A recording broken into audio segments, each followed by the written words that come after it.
Welcome to episode 7 of Don't Judge the Book by the Author.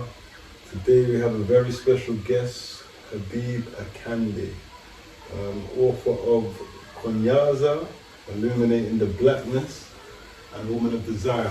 I'm just going to jump straight into this one. Before I do, I want to say it's a privilege and it's an honor to have Habeeb here because his works have done a lot over the internet. He's traveled the world. He's just come back from abroad within like the last 12 to something hours, and I'm privileged enough to say that he's come to see me on his jet lag moment. So none other than the great author, the great writer, the great mind, friend from the same world that I came from, Habeeb Akande. Welcome, King. Thank you, bro. Thanks for having me. It's an absolute pleasure. Thank you for being here, man. It's long overdue that we connected, but I'm more than privileged and blessed to be on your platform, honestly. I'm blessed to know you and to know of you, should I say, through a mutual. That person, we know what I'm talking about, through a mutual. And everything was destined to happen. Yeah, at the right time.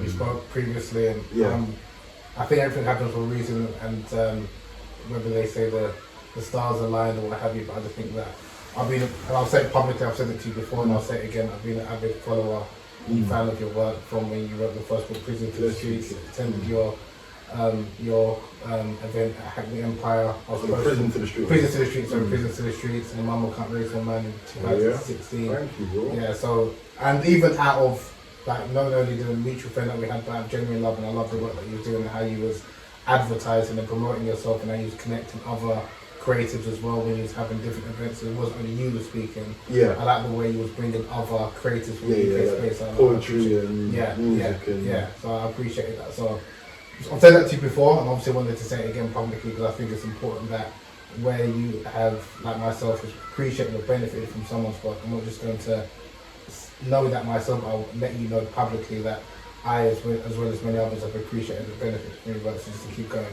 doing what you're doing. Brother, hearing that from people sometimes can go over your head or in one ear out the other. It can even bounce off the earlobe and not going. Hearing that from you, that's going to stick, especially the conversation we've just had before coming in the air. I feel like there's no show today. I feel like, I can lock off the cameras because we had such an in-depth conversation about something which further reinforces me your level of wisdom, your level of understanding and how to apply that wisdom. Just from talking to you off air, just as you've come.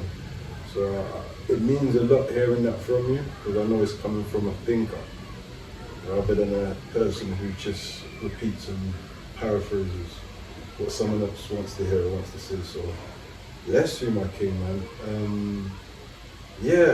We've been on the same social medias for years. I've seen your name pop up over the years, and I don't know why I didn't know he was an author. That's one thing that really frustrates me. I'm like, why did I not know? The name was always familiar to me, for whatever reason. I don't know why, it's just a name that always stuck to me.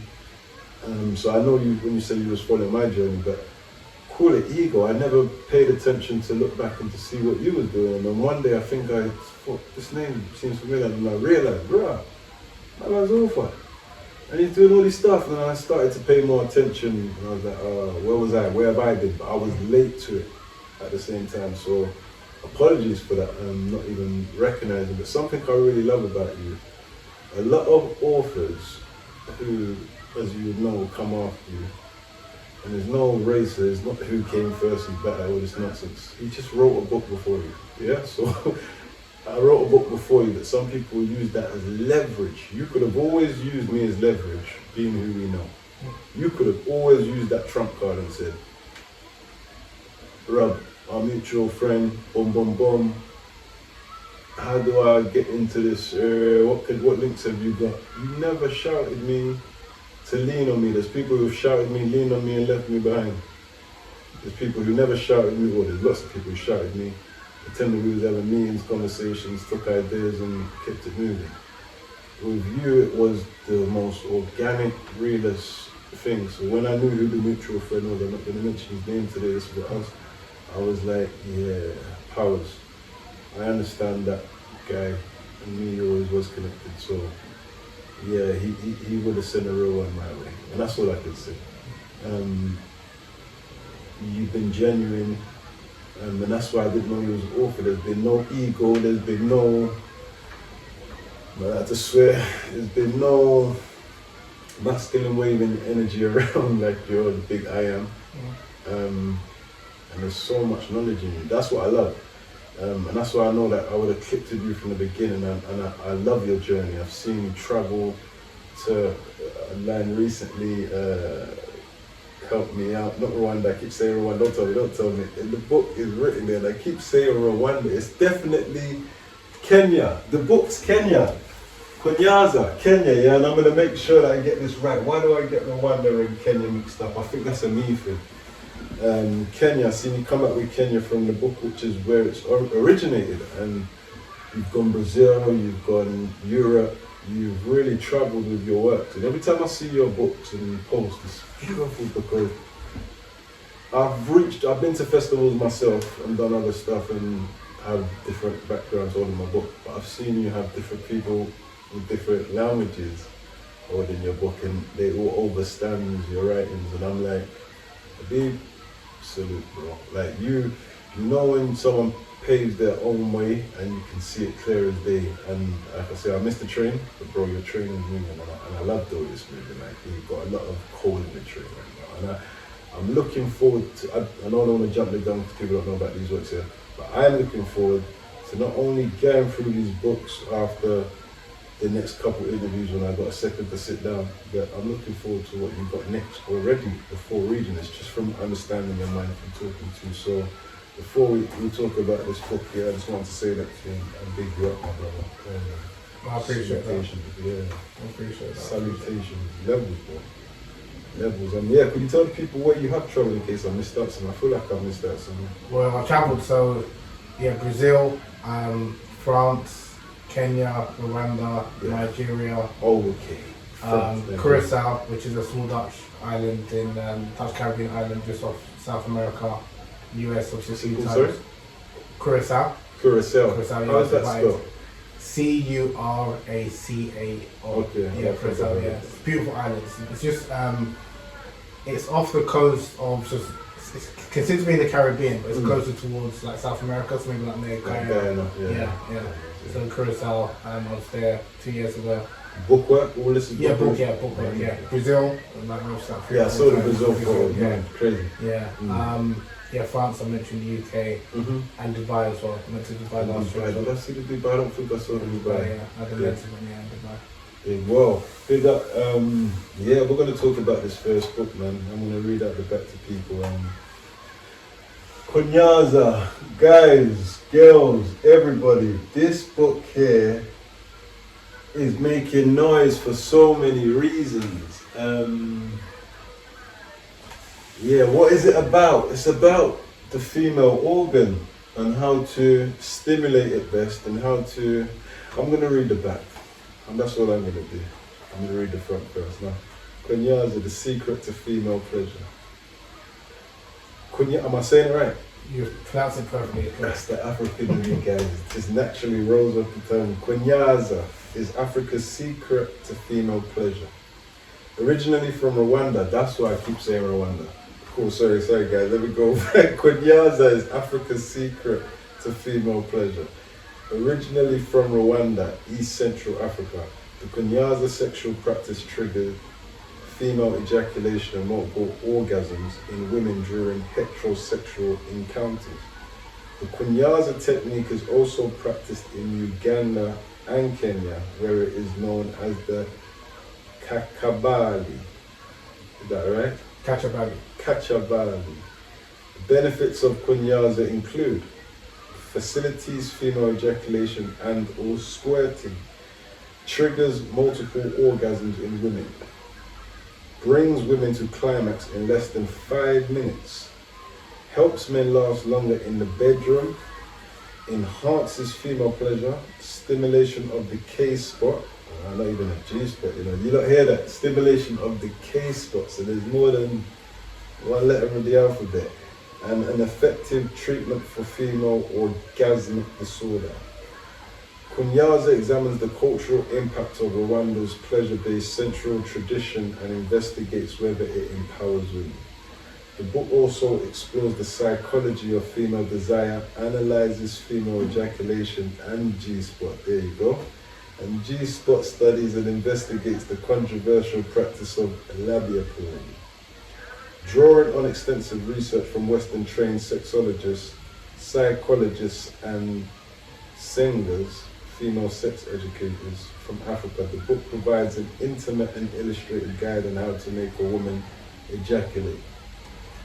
Kunyaza, I know right now that if no men haven't watched none of the episodes, this is the one you guys are going to be running to, innit? Because some of the guys that I grew up with would love a book like this. I don't know if they would know that that's what the book's about from looking at the cover. And they say don't judge a book by the author or the cover. So yeah, I like this. It's like, it's deeper than, I'm joking, it's deeper than pleasuring a woman, and how can I say deeper than pleasuring a woman? It's more meaningful than just being able to pleasure a woman. It's understanding the sexual connection that comes with it as well. So I might be joking about why men would want to use this book, but I'm going to let Habeeb explain a bit more about this isn't the first book, is it? No, it's my 6th book. So I've written 7 in total, that's my 6th book. Kunyaza is the 6th book, but this is the first book we're going to talk about. And I'll let Habeeb introduce his works to you. Do you want me to give an overview why I wrote the book, or what it's about in a nutshell? I want you to tell me what inspired you to write the book first of all, because that's something that I think a lot of people want to know. What was the inspiration, what was the motivation to write a book such as this, especially coming from a male's perspective? Yeah, so prior to writing Kunyaza, I wrote a book called A Taste of Honey, which was about erotology. Erotology is a study of sexuality and erotology. Erotology is a study of human sexuality and sexual ethics, but that was mainly written from a religious perspective. Mm-hmm. And one of my readers contacted me and was asking why didn't I write about sexuality or intimacy from an African perspective, like we were talking about. I'm a Muslim, right? So I'm speaking about the Muslim contribution, which is mainly Arabs, for writing about intimacy and how to pleasure a woman. And the person asked me, okay, why don't you speak about Kunyaza? At that time, I'd never heard about Kunyaza. So I did what most people do. I Googled it, and I came across this tradition and this practice. And what really blew me away from this practice is that it was African, obviously first and foremost, and it was prioritizing women's pleasure. And like you mentioned, it wasn't just about how to help or make a woman squirt, it was about the sexual connection, and that there was a culture and a tradition that was teaching men from a relatively young age to ensure that their wife or their female partner is sexually satisfied, and women they were entitled to pleasure, because oftentimes when we see many sexual traditions, it's all about women pleasuring the man, and it's about it's more Western orientated, or it's more orientated from a male perspective. Whereas this was, although it's obviously involves both men and women, but it was one that men are trying to satisfy the woman and the women feel entitled to pleasure. So I thought this will be quite interesting, because we don't really kind of hear this narrative, especially from an African perspective. We all often hear the negative things. And when I saw a couple of articles, but I didn't come across a book in English. I saw a book in German and a book in French, and I thought, okay, this might be quite interesting to write, because as Africans generally, we don't really preserve our history and our traditions, because a lot of our cultures are spread orally. So there's a lot of things that we do know. We've got a lot of things that we've all heard of Kama Sutra. And I was going to come to that. So when people think of the Kama Sutra from India, they think of the Ovid tradition from ancient China, they think of romance. We have it in don't think we haven't got anything. Yeah. And even like the G-spot, and what was even quite problematic with that is that this is an area of the woman's body that's named after a white German man. Is it? Yeah, the G-spot's after Dr. Ernest Grafenberg. So this idea that... Are you serious? Honestly, so that's what I'm saying. So even the G, I use the word G-spot, but I don't like using it, because imagine you're using a sacred part of your female anatomy to describe a man. So and what Europeans are very good at is, you could say, colonizing not only land but people's bodies. So not only the G-spot, you've got other parts of the female anatomy that's named after men, like the doctor's what's it called again? The fallopian tubes. That's named after an Italian anatomist. Okay, I didn't know. So there's about 9 body parts, especially around the intimate area, that's named after a man. And again, this is something that for me, I'm thinking even that we need to decolonize this idea that they own our bodies, especially the female body kind of thing. So that's why with Kunyaza, I was like, okay, this is great because, again, yes, I know a lot of people are interested in squirting and orgasm, but it's about the culture Deeper, behind it. that's It's what I'm deeper, saying, yeah. it's deeper than that. And I wanted to explore the cultural history. To be fair, I'm sorry to cut you real quick there. I started off with a joke, that's why I said that to let people know the joke. But don't judge a book by the author is looking at books that wouldn't get sold to a particular audience for whatever particular reason. I know you're selling books to a particular audience for a particular reason, but I know a lot of, sometimes the shallow audience, you need to get them in with selling them the nonsense for them to come in to get the read. So for those of you men who just want to make a woman squirt and don't care about the rest of the interview, yeah, come and get the book and then the rest of the information will come with that. But it's definitely way bigger. Credit to yourself on having that intellectual understanding to put that together. So yeah, just wanted to make sure that it's understood why I was selling it like that. The book is way bigger than sexual orgasms. But no, that's fine because, again, as much as people might light of the subject, it is actually quite important because, and a lot of men aren't aware that a lot of women don't experience orgasm during sex. So that's the thing, that there's a lot of men that, okay, well, a lot of us having sex, we might be having many children, but if you were to ask the women how many of those women are sexually satisfied, that's a different conversation altogether. And that's why what I loved about the Kunyaza tradition is prioritizing women's pleasure, whether it's in the form of an orgasm or squirting. So it's not just about penetrative sex, or it's not just about procreation, which is, you could say, Eurocentric model. It's more about pleasure, which is more holistic. It's about connection, it's about intimacy. And in order to achieve that, then the man needs to be in tune with the woman, understand her body, and the woman also needs to be in tune with herself. Yeah, because you've got sexual compatibility in there as well that you discuss as well. So I like to really talk about that side of things. Like I said, it's not just about orgasms and all the rest. It's about the what's the word? Intimate connection that you can have with someone, and how to find those intimate connections. Exactly, yeah. So that's kind of like where I want to. I know initially people might be attracted to squirting because for a lot of men in particular, it's seen as like a type of sexual applause that I've done the job well. But there's more to it than that, and that's why the subtitle is The Secret to Female Pleasure, not The Secret to Squirting or Secret to Female Orgasm, because that is not the goal. The goal shouldn't be orgasm, it shouldn't be squirting. It's ensuring that your partner, your wife, your long-term is sexually satisfied. If you achieve that, that's the most important thing. But I know a number of people, especially in the West, they're more enticed by, oh, I can help a woman squirt and things like that. So that's something that also I wanted to debunk this idea, because in Rwanda and Uganda, female squirting, female ejaculation is normalized. They don't see it as something that's strange. Whereas in the West, there's a lot of shame and stigma attached towards squirting. And that's what I wanted to present, that there's a different culture that looks at and appreciates female fluids in a very different light to the Western model. Because again, when we spoke briefly about like the G-spot, that's something that's relatively known in the West, and that's because the Western media have popularized that since the 1980s. But there's other parts of the female anatomy, like the K-spot, which refers to the clitoris, both the external and internal clitoris, that both men and women should kind of be aware I thought clitoris was spelled with a C. Am I going crazy? I've got dyslexia. So the clitoris is spelled with a C. Am I going right? Yes, the clitoris is spelled with a C in English, but it's the original clitoris is from a K. Okay. And I refer the clitoris, the K-spot, referring to the internal and external clitoris, because obviously you've got the external clitoris which sits outside the woman's body, but most of a woman's clitoris sits inside, is internal, which most people are not aware of.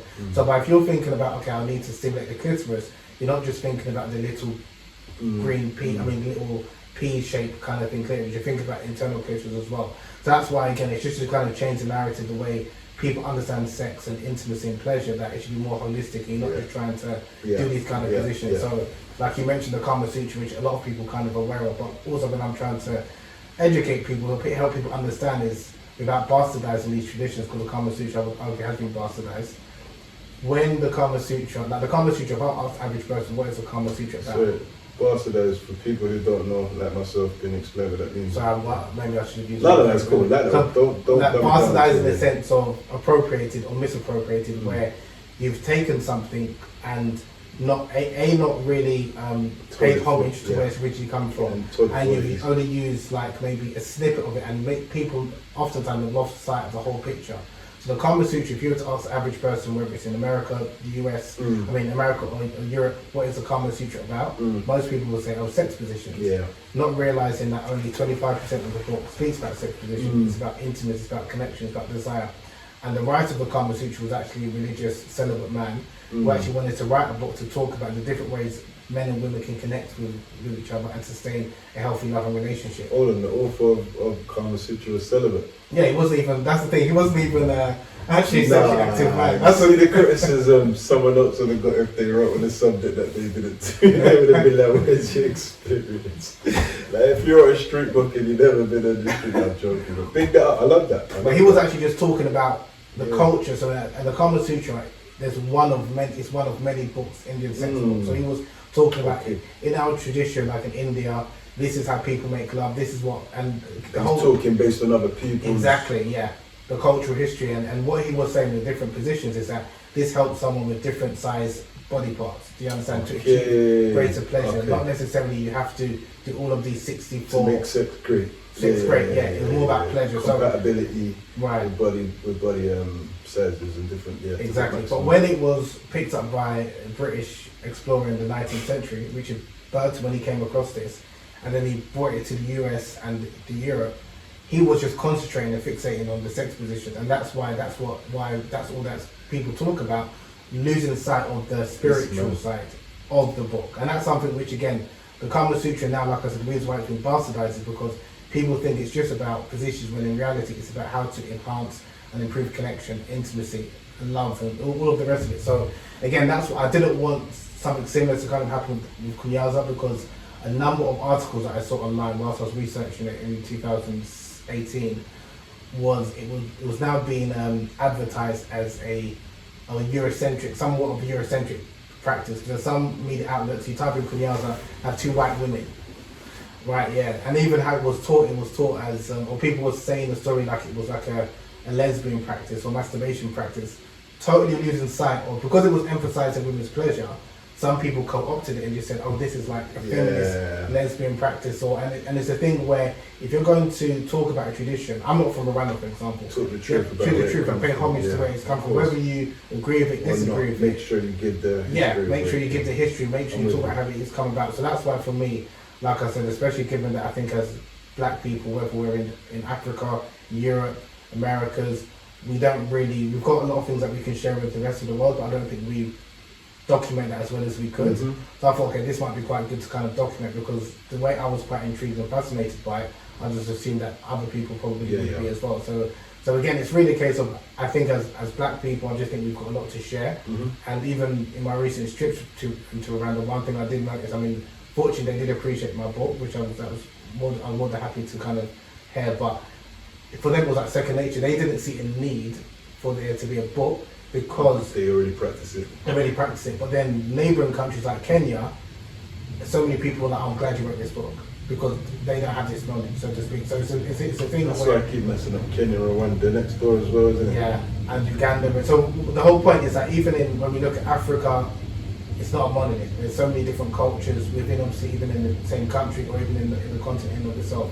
And oftentimes people don't realise the wisdom that they've got in that particular culture, because it's second nature to them. But someone in a neighbouring culture or neighbouring country or the other side of the world may appreciate from it and may benefit from it. So that's why, not only with the book, I intentionally cite a number of sex educators to amplify their voices, because I want people to know that there's many of us, both black, African, outside of the continent, who can teach and who can educate people, and they can teach that sex isn't just about the act of procreation, it's not just about the physical, there's the mental, there's the emotional, there's the spiritual. And I just think that holistic side is something that often is not really heard, and especially women's satisfaction. So again, I just think the African or the framework, I just think a lot of people can benefit from it.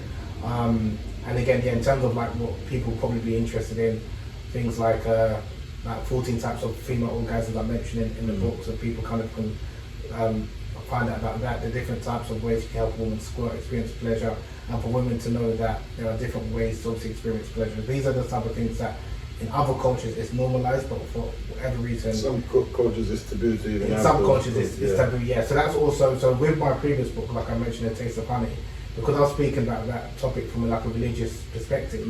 In a number of in Muslim cultures, sex is very taboo because of how their culture been raised, but then they'll attribute it to the religion. So I wanted to write a book to show, whilst maybe your culture might be somewhat very prudish and repressive, that doesn't mean religion is.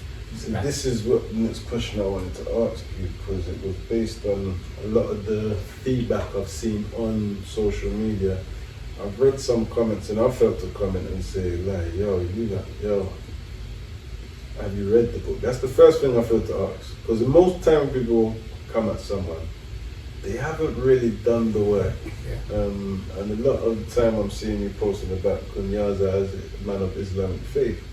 And I see people coming at you from the Islamic faith, and I'm like, they're not people who have read the book, because there's people also defending you on those posts who kind of, and I like the way you kind of don't go back and forth. You kind of just sit back and let them deal with them, and someone always clears it up in the end. But would you like to give an example of what I'm talking about for those? Yeah. So with me, obviously, I'm a Muslim, and because I've written some Islamic or Muslim related books and some that are not from a religious perspective, like Kunyaza. So I also have different audiences. So I have some people who, and like you said, most people, lots of people that criticise me haven't read my book. Sure. So because I might be talking about women's pleasure or African culture, some Muslims, especially predominantly maybe from a South Asian background or an Arab background, who have a different culture than an African or West African or South African background, they feel offended by why can you, as a Muslim, you shouldn't be speaking about these type of topics, because according to their culture it's very taboo. But then they'll try to use their religion to justify it and say that this is religiously not appropriate, you shouldn't be speaking X, Y, and Z. So they're coming from their interpretation of the religion to kind of say why I shouldn't be speaking about it. And then you also have some people who have issues with maybe my style, my content, because some people, again, they prefer maybe women not to be seen. So if I'm having an interview, I'm taking a picture, there's a woman there, maybe she's not wearing the face veil or the hijab, but then I'm like, A, she might not be Muslim, so why she doesn't have to wear it, and B, if you have an issue with it, then don't watch, or don't, so it's a thing where, like I said, that's why sometimes I just put things out there for people to comment, or also I do receive some messages, and you'll be surprised as the type of how many men are ill-informed about women's sexuality, and it's quite. And these are men who are grown men, some of them in long-term relationships, married, what have you. But they've been asking some questions that are really, for me, I'm used to it, but it's just to put it out there. And I would say I anonymise, so I don't show the person's name or anything. I protect their identity, but just to show people some men's attitudes towards women is like, it's crazy. Like where they think that women are literally just there to procreate. Women don't even have a right to initiate anything in a bedroom, or they'll be called a slut or a whore. Like these are things, like these are people that's conditioned to believe that women. That, so it's just to show that psyche. Superior sex in the right. Yeah. So it's one of those things. It's just to show people as well that some people will think, oh, these are people that aren't educated. These people that live far. No, these are people that live with us that have, and some of these people are in prominent positions. And obviously, I'm not going to put it out there, but just to let people know that, especially if you're in a society where you consider any talk about sex and women's pleasure in particular to be taboo, and you're not having people that are properly educated, then you have some people who have these warped ideas about women, and then they'll project them and they'll use the name of religion to kind of try and control women. And so again, some of it is a bit of entertainment for me to just see what people's going to respond to, because like you said, I don't often engage. If anything, my main thing is if someone were to say that something I've put out was factually incorrect, then I'll be more invested to try and understand, to try and clarify that. If it's something that people don't like my style, they don't like some of my posts, I'm not bothered by that, because everyone's approach is different. That's why, or sometimes someone might ask me for some advice, and I might advise them privately, but I might put up their question publicly, and I'll ask them obviously beforehand, just so other people can give their own advice, because I believe that everyone has got some form of wisdom and advice. So it's a case of I'll put it up, so I might say, what's your thoughts on this? So then other people can kind of give their perspective, and obviously the person who's asked that particular question, they can see for themselves what resonates with them, what works and what doesn't work. Yeah, sure. So give me 3 of your favourite reviews or feedback. It can be a mixture on Kunyaza. One is a personal one from someone that. So it doesn't have to be written. Yeah, this one was written, and then we spoke offline. But this one's someone that. So I'm in my 40s now, but this was at the time when she messaged me. She was like late 30s, and she was a woman obviously had been in relationships and had a couple of kids, but she didn't realise that she can experience sexual pleasure and got an orgasm. She thought she was anorgasmic because in all of her 15, 20 years of being sexually active, she'd never actually experienced an orgasm. And she said she appreciated not only the way, because I spoke about anorgasmia and how women can overcome it, and a lot of times it's not necessarily something is wrong with them or a particular technique. It might be like their mind state, or they're not allowed themselves to let go. And so she appreciated a lot of what I said, and she said she was able to experience an orgasm for someone that I knew personally, but I didn't know in terms of what she was going through. That touched me in a way more than like someone else kind of put me through. So when someone actually genuinely appreciates, and she said she had been following me for like a number of years, and she found that that actually really helped her. I was like, okay, that's something that I always remember.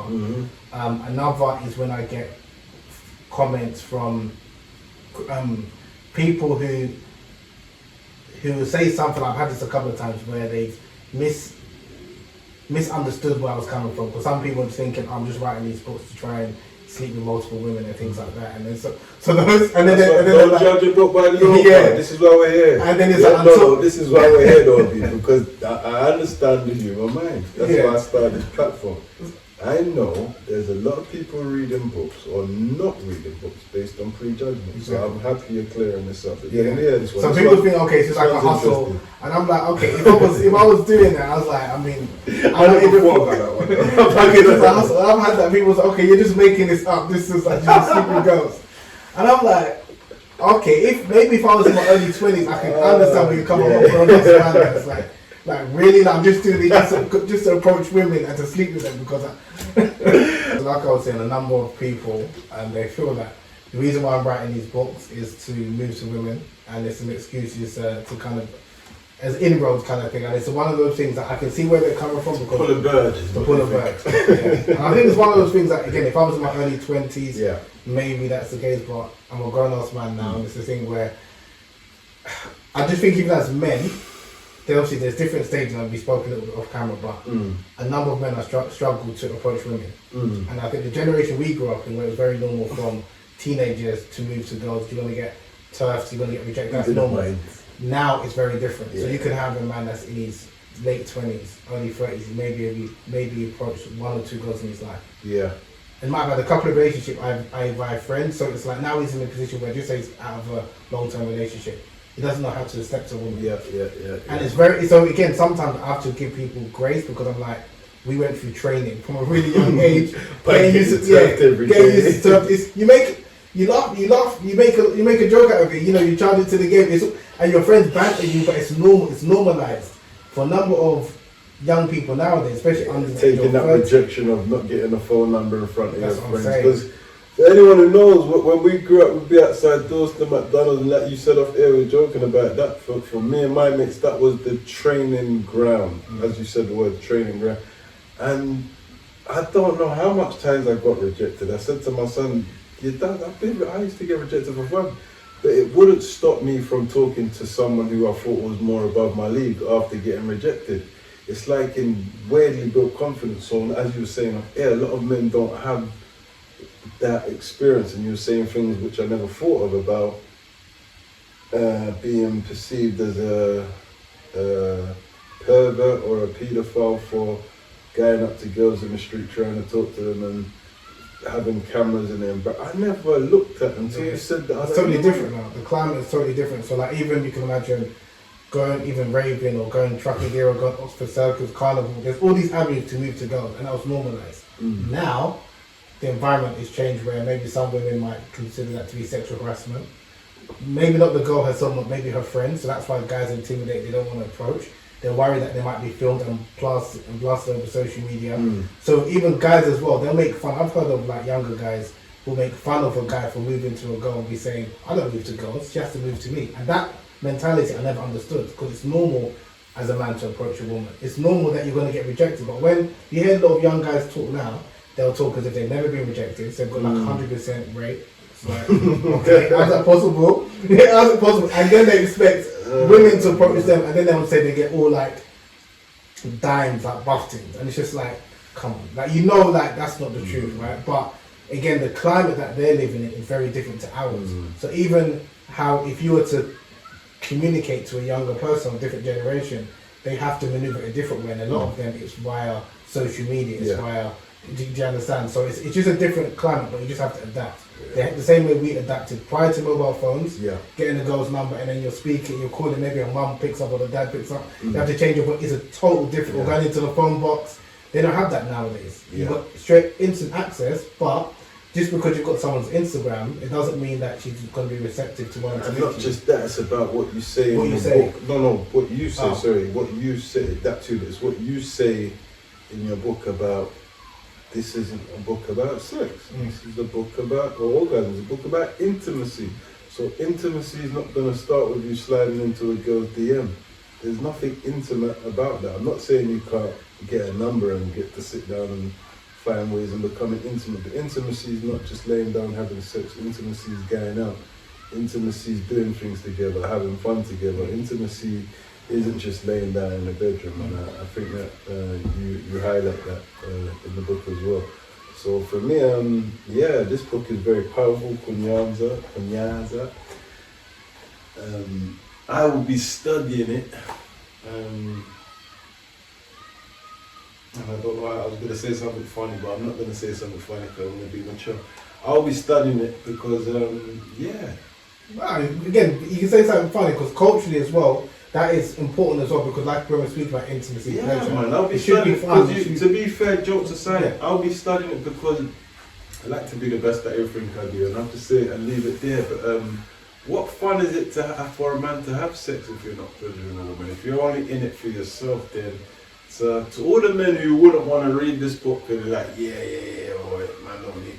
Yeah, man, go and study the book. You might learn something you didn't know. That's what I was saying. And don't come with your prejudgments of anything. If you have any, just don't come with your prejudgments. Anyone of Islamic faith, I've got Islamic friends who may feel a way towards this. You've heard what Habeeb said, man. Don't judge based on other people's ignorance. I've seen a lot of comments that he's had to ignore because a lot of people are not commenting on the book itself, having read it. It's their own perceived conceptions about what the book's about. So do not allow anyone's opinion, if you're Islamic, to stop you from reading that book. Can I ask one thing, because you said something I think is important, and I'm glad that we're having this conversation, but I think a lot of this because of your mindset, right? Because like you said, the way you said it in the sense of like, as a man, how can you not want to please your woman? That's not common. That mindset, unfortunately. Yeah, it's not common. No, that honestly, because a lot of the readers, most of my readers, maybe 70% are women, and they complain about a lot of men. Because I wrote the book as a man, like as if I was speaking to another guy about the importance of satisfying a woman. And a lot of women are reading it and they're obviously appreciating it because obviously I'm talking about the importance of satisfying a woman, but they're struggling to get their partner to read it. Wow. Even appreciate it.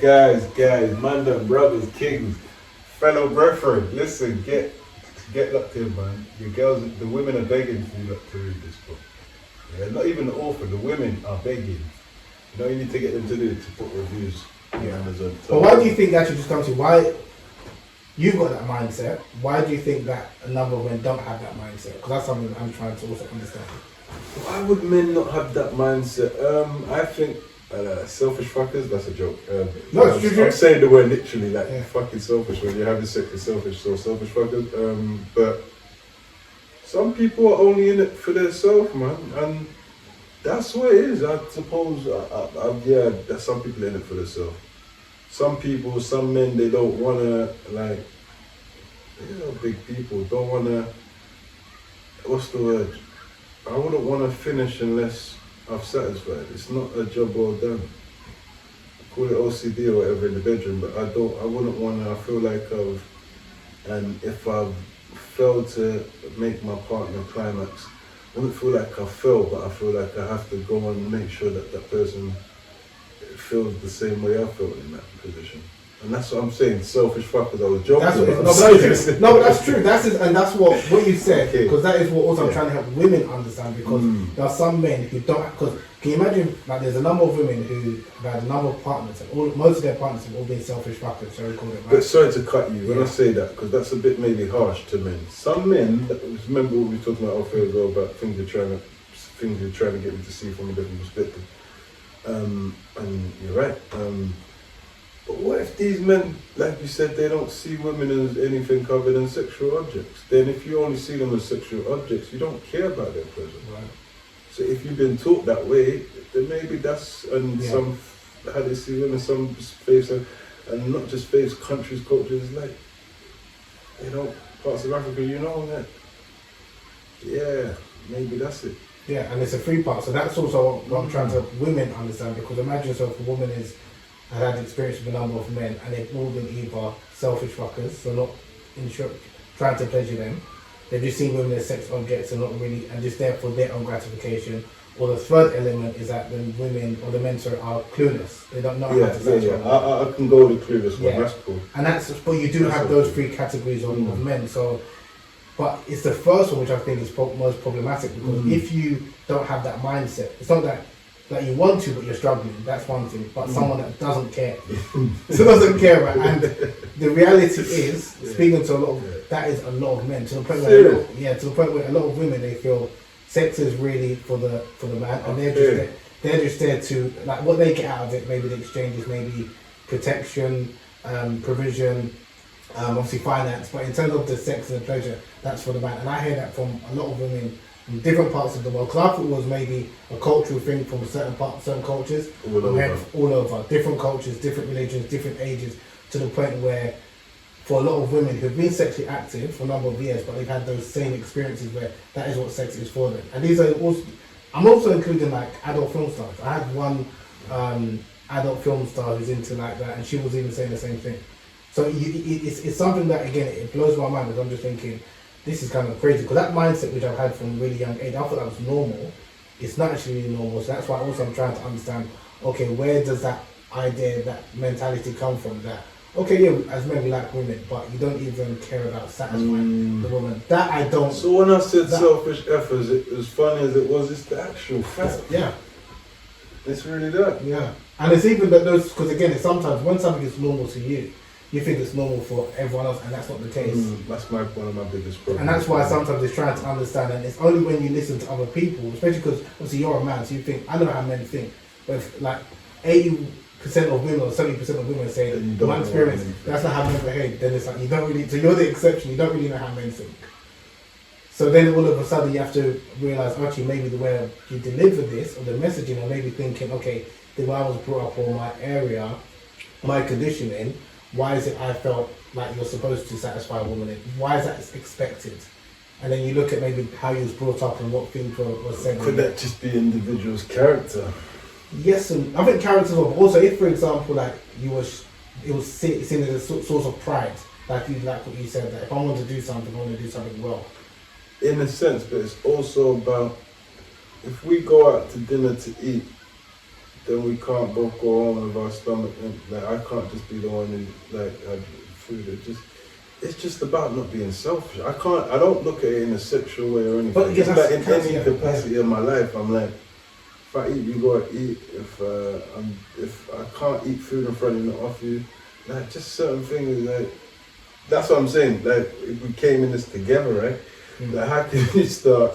I hear you, and I agree with you, but I'm just saying, because there's a number who don't think like that, that's why that's been broken down, because you're saying like it's second nature, like, yeah, if we're going out to eat, there's some people I'm sure that you will know that they will bring something to eat in your yard. They'll be eating and be just looking at you. They won't even offer you food, let's be honest, and you'll be thinking, what's wrong with this man? Like, what's your manners? Because you're thinking, if I'm eating, you're eating as I want to offer you something, if I want to go shop, in Africa, I don't find that.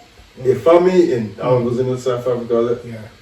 If I'm eating, everyone's eating around me. But when they're eating, if I walk past and I've just eaten, where you going? I'm going to shop. No. You must sit down and eat with us. There's no, just wash your hands, dry your hands. They don't even get a cup pour on me and get a bottle of water. home, yeah, I wash it, and everybody must eat. They can't eat without you. So I fit in well in those environments because I have that mentality. But yeah, you're right. There may be people who are not, and I'm not judging. I'm quite surprised, I suppose, the percentage. Yeah, well, I'm not judging. I'm surprised. The percentages was even like the statistics, like 30% of women orgasm on a regular basis during intercourse, and over some studies have shown between 50 to 70% of women aren't sexually satisfied in their relationships. So most women do not experience pleasurable sex, and a lot of women haven't had an orgasm. So when you actually look at the statistics, and again these are worldwide, different ages, you realise that again this is actually the norm. And then now, if you realise that, then how you have to reverse them, give that message as well. Actually, or emphasise the reason why it's important. Because, but then it's like, how do you help men, or how do you help the women, but change the men's mindset? Because if men have the mindset where they're like the selfish fuckers, like you said, it doesn't matter what you say to them, they're not interested. But if it's a case of men are struggling, like the third part, which is men don't know, they just concentrate on penetration, that's different. You need to tell them about the G spot, the K spot, X spot, Y, and Z. But if it's a case of men just don't care because they've been conditioned that way, that's a harder that's a harder battle to kind of face, because unfortunately there are men who have that kind of mindset. I think to get this book out, it just needs what we're doing now. It needs more men talking about it, more men conversation, because you've got the woman audience already. It needs men to know that it's okay to. When you get a car, you didn't know how to drive the car in the first place. You have to take lessons. Well, a lot of you didn't take lessons. You just started joyriding, right? Then you had to get your license. So look at Kunyaza as your license. That's what I'm going to say to the young king. Don't take it personal. Look at it as your license, and it may help you go. Did that stop? Yeah.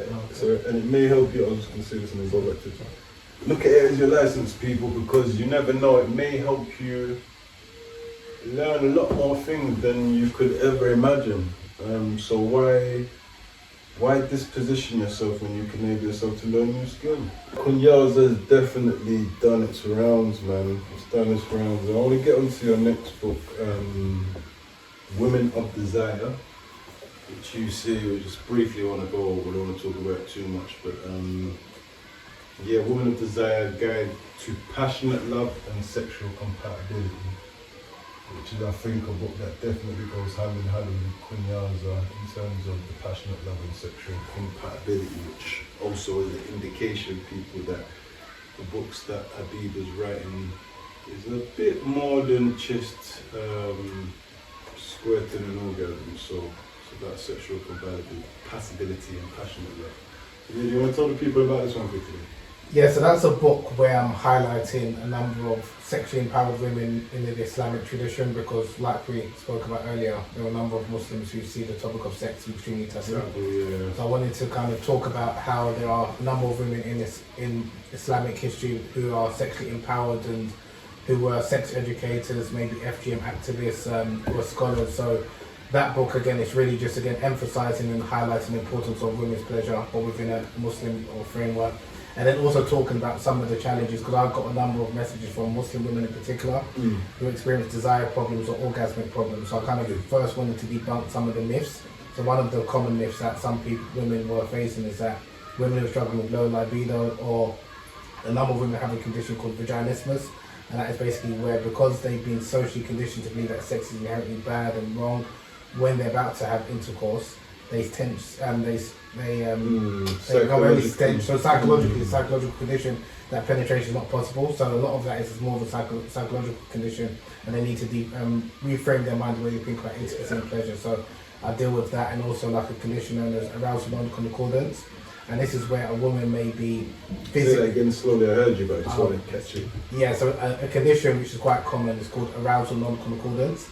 And this is basically where there's a disconnect between the body and the mind, and men and women can experience this. And also a woman who unfortunately has undergone any form of like sexual assault or rape and things like that, which is quite prevalent. Like there's studies that show 1 in 3 women have experienced physical or sexual violence. Terrible, man. But again, so and this numbers are too high though. And it's quite common. So this is, and also it can lead to trauma even after the event and for a number of years. So that's why it's important that women understand their bodies and their male partner also understand as well, and be anticipation, empathetic, empathetic. So with this condition, or known as arousal non-concordance, this is where, like I said, there's a mismatch or disconnect between the mind and the body. So the body could show signs of arousal, but the mind doesn't want it. So for example, a woman could be wet in terms of her genitalia, so it looks like she's aroused, but mentally she doesn't want to have any intimacy. So a man who's not aware of this, or even the woman herself, she might think that my body's betraying me, and that's not the case. It's just that that's a physical reaction. It's a natural reaction that sometimes you might be self-lubricate, but it doesn't mean actually or giving consent. So obviously men need to understand this, and women need to understand this themselves. And the way I teach this to men, because sometimes I've had men who ask me, you know, like, how can a woman be showing signs of arousal, but she doesn't mean she wants sex? Because he thinks as soon as her nipples are hardened or she's wet down below, that means she wants to have sex. But no, it's what she actually says and what she actually kind of consents to. And we have examples of that with men. Like, for example, when we have morning, you can wake up with an erection. Because you have an erection doesn't mean you want to have sex. It's just a physical reaction. So when I give workshops or speak to men, I have to give them examples that they can relate to. Because sometimes if I give an example of a woman, they don't really connect. So just understanding that, and then again the different types of sensations and pleasures that a woman can experience. So that's kind of summarised in Women of Desire, but a lot of that is also included in Kunyaza. How was my brother? So that's Women of Desire, that's Kunyaza. And this isn't his only 3 books, he's got another 4 books. But we're going to talk about that after this, talking about this last book for the day. Illuminating the Blackness. Blacks and African Muslims in Brazil. Illuminating the Blackness presents the history of Brazil's race relations and African Muslim heritage. The book is divided into 2 parts. Part 1 explores the issue of race, anti-black racism, white supremacy, colorism, black beauty, and affirmative action in contemporary Brazil. Part 2 examines the reports of African Muslims' travels to Brazil before the Portuguese colonizers, the slave revolts in Bahia, and the West African Muslim communities in 19th century Brazil. The author explores the black consciousness movement in Brazil and examines the reasons behind the growing conversion to Islam amongst Brazilians, particularly those of African descent. The author also shares his insights into the complexities of race in Brazil and draws comparisons with the racial histories of the pre-modern Muslim world, including a comparative analysis of the East African Zionist slave rebellions in the 19th century, Baghdad with the West African Xhosa and Yoruba slave rebellions in 19th century Bahia. Was I saying the names right? Yeah, Bahia. Bahia. Say again? Bahia. Illuminating the Blackness. This book just looks powerful, man. I love the pictures you got in the middle. It's really show. Yeah, so if you artwork here. Yeah, you want to tell us about this book? Yeah, so that book, this inspiration as well. It's a labor of love. Sorry, it's a labor of love. That book. That book it's probably my favorite, but it's not as well received compared to Kunyaza. It took me. I've been to Brazil maybe like 7 to 8 times over like 10 years. First went to Brazil in February 2014. That was, I think, my second book I self-published. Spent over £10,000. Love the cover, man. I spent a lot of money on that. How much? Over 10,000. Yeah, from the research, paying for like to use the permission for the images and stuff like that. It wasn't as lucrative as Kunyaza and wasn't as popular, unfortunately, but I'm so glad I wrote the book because I wanted to talk about the history of black people in Brazil. I think many people aren't aware that black Brazil, history, the black history, the slavery in South America, and the rise of the black consciousness movement. So Brazil is not as it's still there's still obviously work to be done because a lot of people think of Brazil as like a racial paradise when it's not really the case. And when I first went to Brazil for Carnival in February 2014, obviously I went there for enjoyment, not gonna lie, right? But what I noticed was the way black people were treated. So for example, when I had to go to my hotel, people would be like, you have to go to this exit. Like the people that was working at the hotel, like you go to another exit. And I was thinking, as soon as I spoke, they realised you're a gringo. So they treat me with respect. I felt a type of way about that. Because I was like, just because I've got an orange passport or whatever colour, the British passport, now you're treating me with respect. I don't want that. So then when I actually noticed the way black people were treated, or people with a darker skin tone, I kind of felt the type of way. And I knew about the history. I was well aware of the history of anti-black racism in Brazil, because I went to a Pan-African Saturday school between the ages of like 9 and 11. But to see it firsthand. And they taught us about racism in Brazil, and how there's the largest population of black people outside of Africa in Brazil, X, Y, Z. So I was familiar with it, but to actually see it, and even like the treatment of, like, if you're with a woman who's fair in complexion or European looking, people put in the pedestal. For a woman that is brown in complexion, even if she can be very attractive, people will think that she's less than. So even I saw that psychologically, everything that is European or European looking is put up in the pedestal. So that's why also I wanted to kind of understand, okay, how did Brazil get to where it is today? And also the image that they project outside is very different from the reality. And also like the whole idea of Brazil being very dangerous, I think that is somewhat, in some parts it is, but especially if you're brown or like black, you can walk street freely. I went to a couple of favelas, been to some of their like house parties, and I didn't feel threatened whatsoever. But that's also because of this the way I look. If I was maybe white, blonde hair, blue eyes, maybe they might look at me as, okay, I've got a lot of money, I might be a target. So also I wanted to encourage black people in particular to travel and to explore northeastern Brazil. So that's where Salvador and Bahia is located. Everyone knows about Rio, which is great. But there's also other parts of Brazil, because when I was in Salvador, I felt like I was in Africa, because it's the culture of Nigerians in particular is very clear to see from the music, the cadence, the way people spoke and the way they danced. And people are very proud to embrace you as another black person, as another African, which I didn't get or not received even in the UK. So there's a lot of, again, so the history side, obviously I wanted to explore that and put that down on the paper, especially for people who obviously aren't familiar with Brazil's history. And also to talk about so I'll talk about from two aspects, one from the black side and also second from the Muslim side, because there's a number of Muslims who were enslaved, particularly from Nigeria, who were enslaved and went to Brazil and enslaved in Brazil, and they led to a number of slave revolts for emancipation. So I kind of wanted to document those two kind of phenomena. Massive, bro. You've already sold two things to me, the book and Brazil.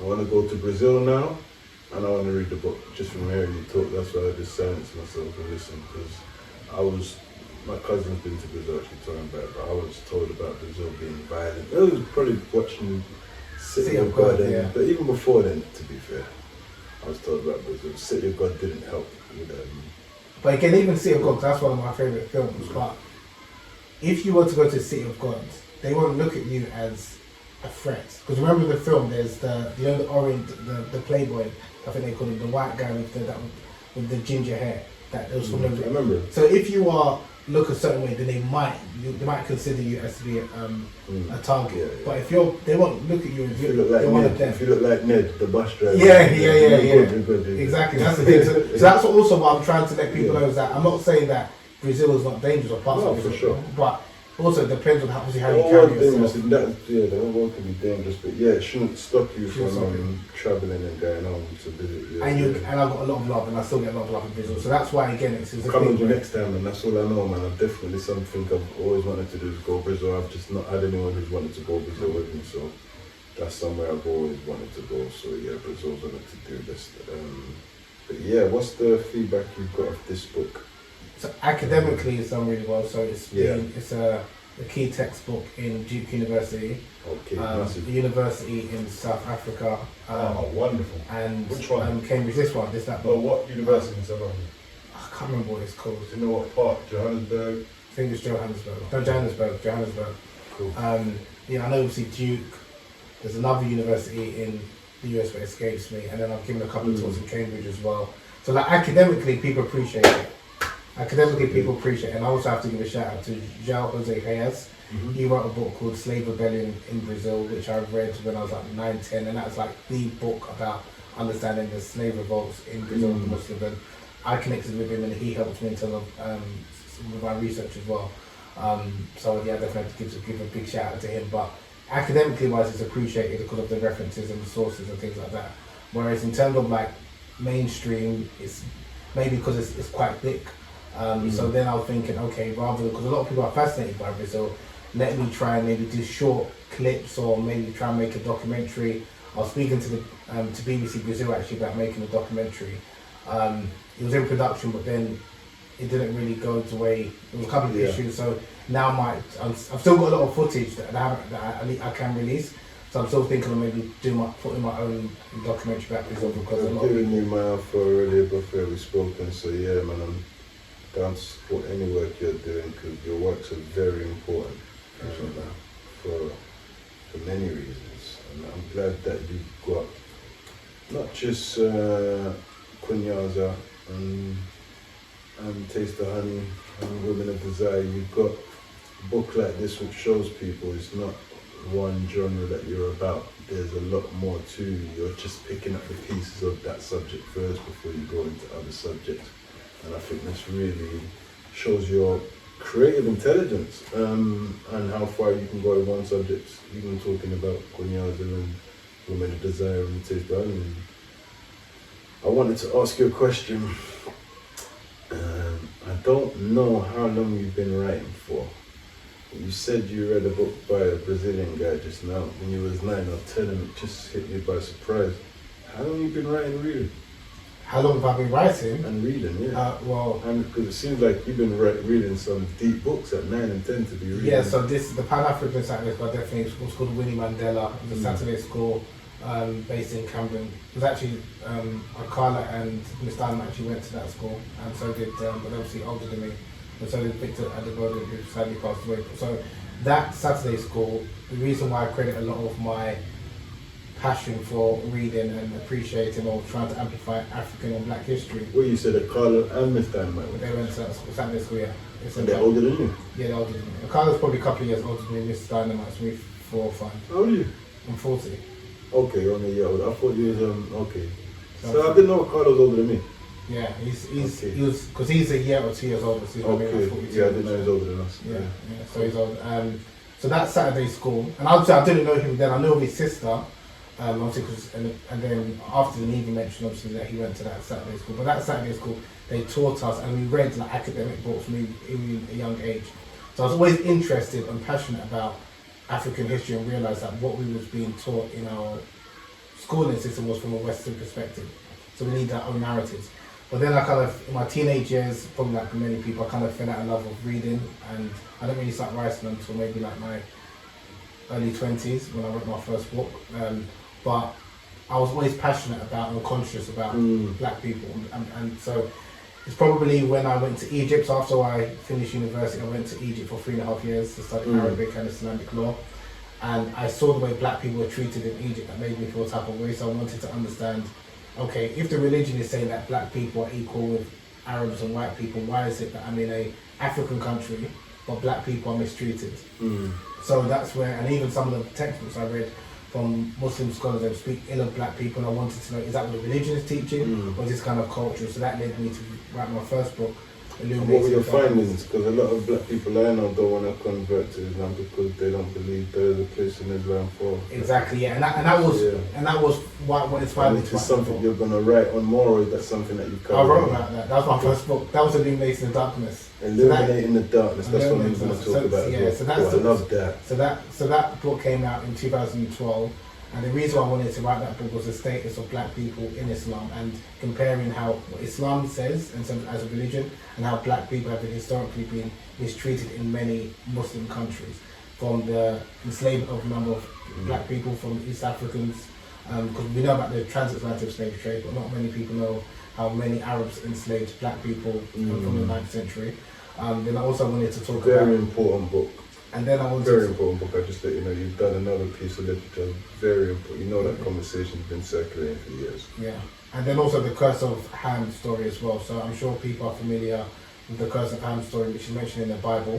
When Shem, Ham, and Japheth. Exactly. With Noah. So what's interesting is that in the Christian narrative in the Bible, it said that Noah cursed Ham because he didn't cover his dad and blah blah Right. blah. And he So let what him do it, was interesting, in a number of Muslims, when they heard that story, what they said is that Noah cursed Ham with blackness. So he changed the story slightly from the Christian narrative, from the biblical narrative. And some Muslims, they use that, some Arabs and Persians use that story as justification condone the slavery. to condone it, to justify the enslavement of Black people and the mistreatment of Black people. They said that Noah cursed Ham with blackness and his descendants. So that's why some Muslims, like Arabs and Persians, they use that story as justification to oppress black people. And also, so that's why for me, I would argue that it's the interpretation of some religious text as opposed to the religion itself, which is anti-black. Yeah. And then also even like in Brazil, this ties into like Illuminating the Blackness. They've also got, which I've mentioned, or I showed in my book. So if you look at that painting on the right hand side, where you've got a black woman, and she's obviously looks like she's praying. And On the you've right hand side, on the top right. So you've got a black woman who is she's got her hands in air, like praying to God, and then you've got the mixed race woman sitting down, and then she's holding a white baby, and you've got the white gentleman on the side. That story, that painting is known as the redemption of Ham. The redemption of Ham, it's something which, what the black woman is praying for, this is what the painting describes, is that she is trying to eliminate or erase her blackness. So the daughter, the mixed race daughter, is obviously her daughter with obviously a white man, and then obviously the daughter has now had a child with a white person to eradicate the blackness. So she's praising God to thank that the blackness has eradicated from the genes. And this is something that in Brazil, that the South American countries, Brazil in particular, it was a government policy to try and eradicate blackness from their society from the 19th century. And this is why, like I was saying, when we're talking about Brazil, it's a really interesting country because although they have this image of racial democracy and miscegenation, like people intermarrying, the whole idea was the government, they wanted to eradicate the black race. For sure, man. I remember watching a documentary on Pele or some stuff that Pele was scared to even kind of as a footballer talk on race issues because it was that huge, and to make him the face of it would be very dangerous. So a lot of people criticised him, and he said, "Look, man, I'm not like none of those guys. I play football." Like, they were upset he wasn't a Muhammad Ali type of figure that he's like, this ain't the US, this is Brazil. Exactly. That's why I want people to appreciate, because people like in America have got the one drop rule. In Brazil, you could say racism steroids, because they did consensus, and when they were describing how people self-identify, there was like 136 categories for black. So people didn't just say I'm black, they would say I'm chocolate, I'm maco, I'm all of these, just to avoid saying I'm negro, I'm preto, meaning black. So again, I wanted to kind of highlight, when we're looking at race relations, you need to understand and appreciate the culture, not use the US model, or even like the South African model, and then impose that on Brazil. So that's kind of like what Illuminating the Blackness about. Facts, Yeah. powerful. And I do like the fact that you said that, you educated again, because a lot of people won't know, that Brazil does have the second largest African population outside of Africa. So things like that, really important. I'm looking forward to going through these books. I told you I've been wanting to go through these books since you sent them, and I'm honoured that you sent them. When they came for the post, I was excited and just been lumbered down with work. But next week's my week off, and I'm going to give proper feedback on the comment section of this podcast within the next month. So yeah, you'll hear my feedback and Amazon review as well. So where can people find... No, before I even ask that question, can you tell people about the other 4 books? We're not dismissing the other 4 books. So you've got The Women of Desire, Kunyaza, The Taste of Honey, Illuminating the Blackness, Illuminating the Darkness, and I'm 2 books short. Yeah, so Illuminating the Darkness we spoke about, which is about blacks and North Africans in Islam. The second one was Illuminating the Performance, which is a book about womanizing and the dangers of womanizing. Womanizing? Yeah, womanizing, because it's something that I think many people kind of get involved Why in. you never send me that book in the post? I don't know why. I sent that to you.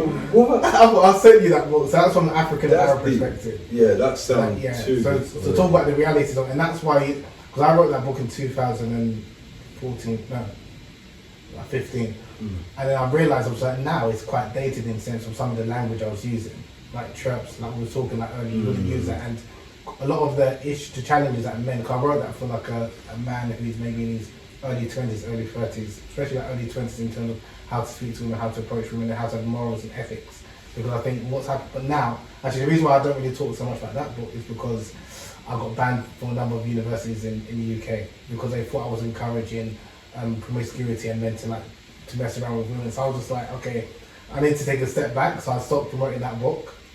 Then I wrote another book called Illuminating the Difference, Black, White and Brown Women, and it's talking about colorism and how culturally, how unfortunately many societies, black women are considered to be less desirable than white white women and just kind of trying to understand the reasons for that and how a number of Racism, the reason. yeah, and how people use scientific racism. So I mentioned how people use scientific Yeah, racism to justify. So that was, and then the other book, so Illuminating the Darkness, Difference, Performance, Yeah.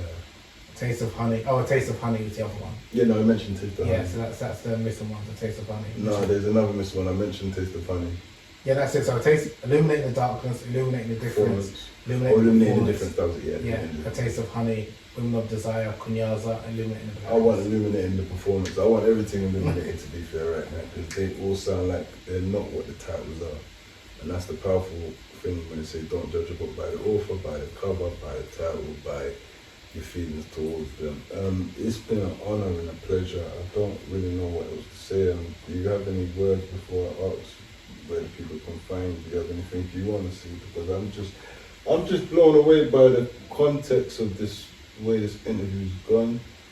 I won't say I was expecting one thing but got another, but I wasn't expecting this. Appreciate that. That's all I can say. I won't say I was expecting one line of conversation and got the other. I wasn't expecting so much depth. And I don't mean that in a disrespectful way. I just wasn't expecting so much depth. I knew I've spoken to, but the level of depth, I just felt like a student through the whole interview. I'm intrigued. You said you were following my journey. If I knew, I would have been probably following yours more than you're following mine. That's how intrigued I am. No, I appreciate it. I do appreciate it. didn't I'm see. saying that publicly because, like I said, there's one thing having a story, having a message, but it's another thing that knowing how to articulate yourself and how to make that resonate with other people, and that's something that I appreciate even to have you market. You probably see it as like it wasn't anything, but from way back, this is obviously more than 10 years ago, how you jumped on a number of YouTube platforms and how you was interviewing different people and you actively was going out promoting the event, and you was working with people that were not only authors as well, so it was kind of a cross-cultural event, and that's something that I really benefited from. Was okay, when I start hopefully doing some similar events, I need to think about, okay, it's not just about showcasing authors, you need to have other maybe creatives, because people have different interests. So again, I'm just thinking that sometimes you might, and I saw some of the frustrations you was going through where I don't think you maybe felt that you wasn't appreciated as much. But, and I think I did send you a message, I was trying to actually find it on just to keep going. Because I think one of the things that especially, particularly as writers or aspiring writers, is sometimes you will get the appreciation and validation, even not from your external community, not from your community, and it might be years later, but still put the work out there. And I think especially as black people in particular, we don't share our wisdom and knowledge with others. And I just think that's something that just trying to inspire people to just do the work, put the work out there, work hard and give God the glory. I think that's the most important thing. Amen, as you would call it. Amen. I'm just grateful for the journey, bro. I'm grateful for connecting. I'm grateful for your books, and I'm looking forward to promote them and read them as well. So when your next book comes up, I need to call you back down again. I'm planning something at the end of the year. I think I've told you. So hopefully I'll call you down to that. I'm planning to do a massive book event at the end of the year. And I don't want to talk too much about it. So that's in God's hands as well. Everything is by God's design. I didn't even want to do this, if I'm honest with you, but I'm realizing how doing this there's a purpose in doing this. It gets me to highlight other authors who have been on the same journey as me and just want their voice to be heard. So you say you respected the way I went about doing things strategically. I always knew that black people weren't getting known as authors, so I thought, alright, let me just hit it in a way where it gets the musicians involved, it gets the comedians involved. I knew that to make noise as an author, as a black author, I needed to go, they say we have to work 10 times harder. And that's what Don't Judge the Book by the Author's about. I'm trying to encourage people, stop making us work harder. The talent's already here, the quality's already here. A book is a book has no colour on the person who's writing, so just don't judge a book by the author, title or the cover. My brother Habeeb Akande, where can the people find you?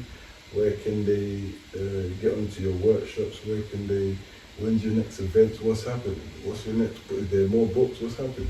Yeah, so I forgot to mention, I've got an institute which I set up last year called Eritology Institute. What's saying? Eritology Institute. Eritology Institute. Yeah. So that's more in the realm of Kunyaza, A Taste of Honey, like intimacy, squirting. Cool. So that's that. So eritologyinstitute.com if you're interested in that side.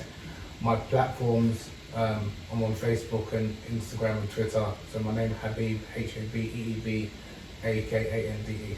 I'll put that all up so that people can follow you, man. Brother, it's been a blessing. Again, if you've got any last words for me, I've just humbled, grateful, and thank you. I know it's overdue, but it's not overdue. Everything in God's time. So, and I said that to another guy the other day, nothing's overdue when the time is now for what I'm planning to do at the end of the year with all the great talents that I've come across. You don't deserve to be acknowledged for what you've done, and I want to make sure that you get acknowledged. This not just on today's platform, by the end of the year. So God willing, you get to see that. So man, salute to you, brother. 7 books. In how long? 12 years? 11 years? So 2012, so yeah, 12 years. My brother, what, you don't do nothing else during the day? We say, what, This 7 books? This is the thing is, this is a passion project. I do work, but my point. I think that I wanted to release 10 within 8 years, so I didn't meet my expectations. Quality over quantity. Yeah, but I think we all do this thing like it's football when we're doing books. Books is information. Yeah. And you can't really measure a book by the number. I know you wanna. Myself, I got a target. I'm not gonna lie to you, but I'm always having to remind myself that target isn't as important as you getting that book the way you want it to be before you get onto the next one. Because it's like 8 Mile, Eminem. You get one shot and you can re-edit it, but the book's already out by the time you read it. So just. I hear you, because I've got different passions. And so I like history, I like sexology, I like religion.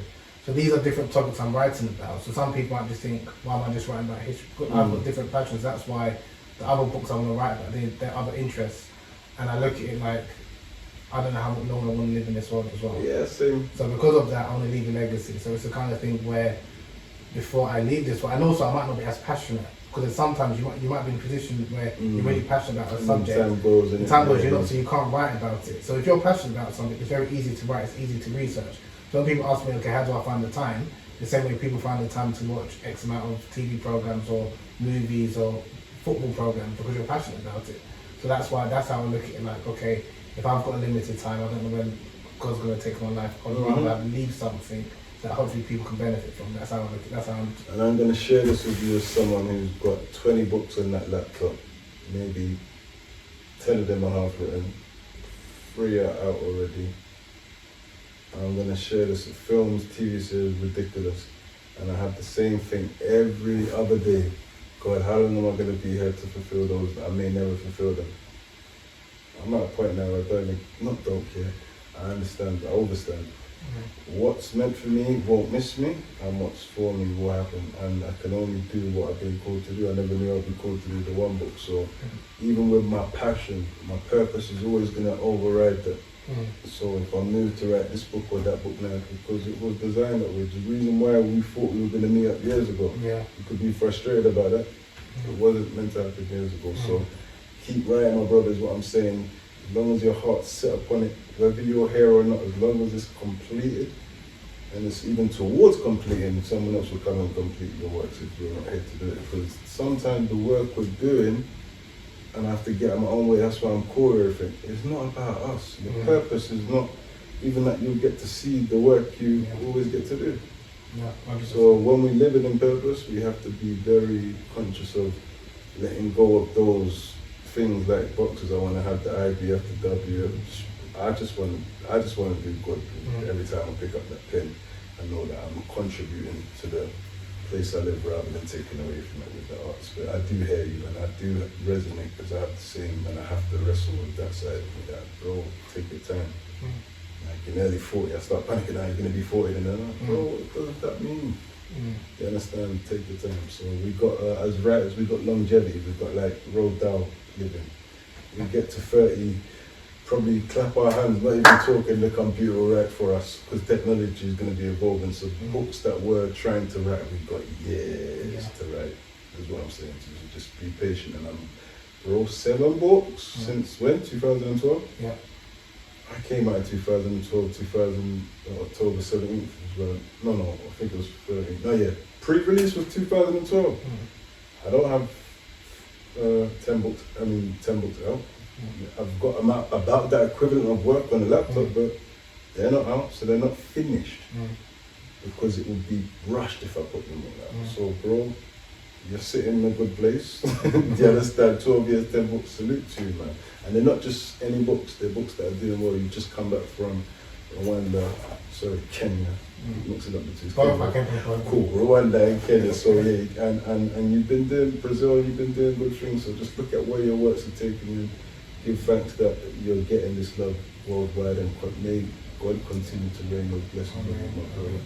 Habeeb Akande, it's been a blessing. Yeah, nothing else to say. Do not judge this author by the title, people, and please get the books. They're available on Amazon, your Beacons. Yeah, Amazon, probably Amazon. Amazon's the best bet. And Mobile.com. Are you on Suleiman's bookstore? New bookstore. Suleiman Black Child Promotions? No. You are now. Cool. Sully, I'm taking his books to put them on your bookstore, and I'm going to connect because, yeah, they're going to do well in that stuff. That's what I'm going to say. He was out episode 1 for, yeah, and he'll set these books up. So, yes, salute Habeeb Akande. Been a pleasure. Episode 2, Don't Judge a Book by Local. We out.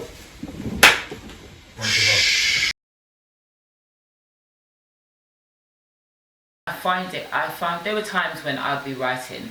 I'd spend the whole day writing, and then I'd come home. And when I come home, like, my household knew that I couldn't speak to anyone. I needed time. I needed time to come back down and into that, you know, a different mode, because in writing about some of those painful experiences, I literally was there.